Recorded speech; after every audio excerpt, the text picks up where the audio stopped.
when we are in this vehicle place, we live in this state of ongoing prayer, which is called a state of grace. We are available to respond to life.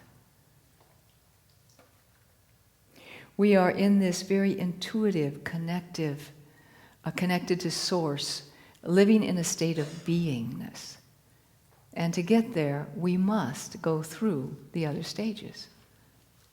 And we all have. And we're all in this process right now of moving from victim to victor to vehicle, through the birth passage of the self into the ego, through the death of the ego and the small s self, and into the capital S self, the birth of this capital S self. Now, I want to say just a little bit more about the ego. Fascinating.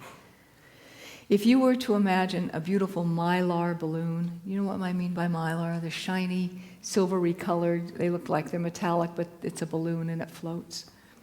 If you could imagine that, or maybe you could imagine a beautiful ball made of tin foil or something, when we are born as an infant starting out, we have this perfect sphere called our ego, or our sense of who we are in the world as a newborn infant.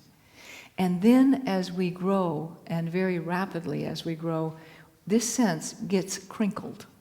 So each time we aren't loved and cherished exactly as we are, how many times does that happen as an infant? Stop crying, you need to be fed, I have to change your diaper. Anytime we feel this unpleasantness, this sense of self gets crinkled down and down and down and down until we end up with this tight little ball. And that would be called the ego. But it really isn't. It's the damaged ego. And that's what we start regrowing again as we start to go through these stages, because it's so tiny that it's hardly there.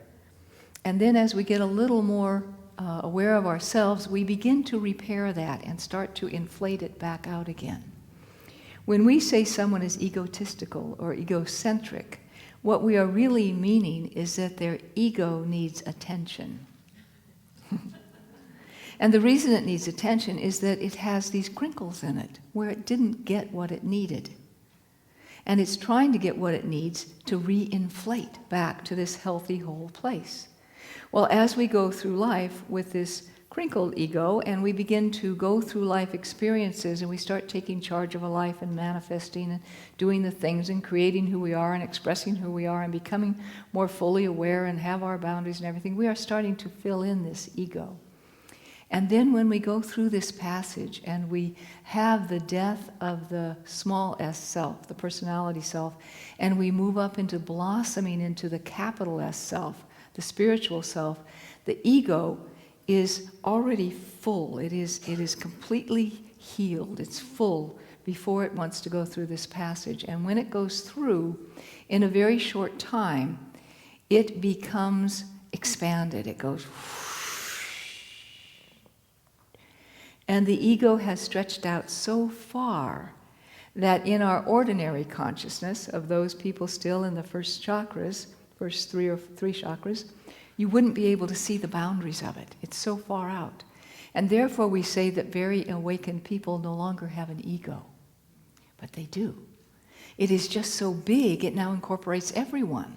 So we don't identify it as this little ego, meaning me and mine.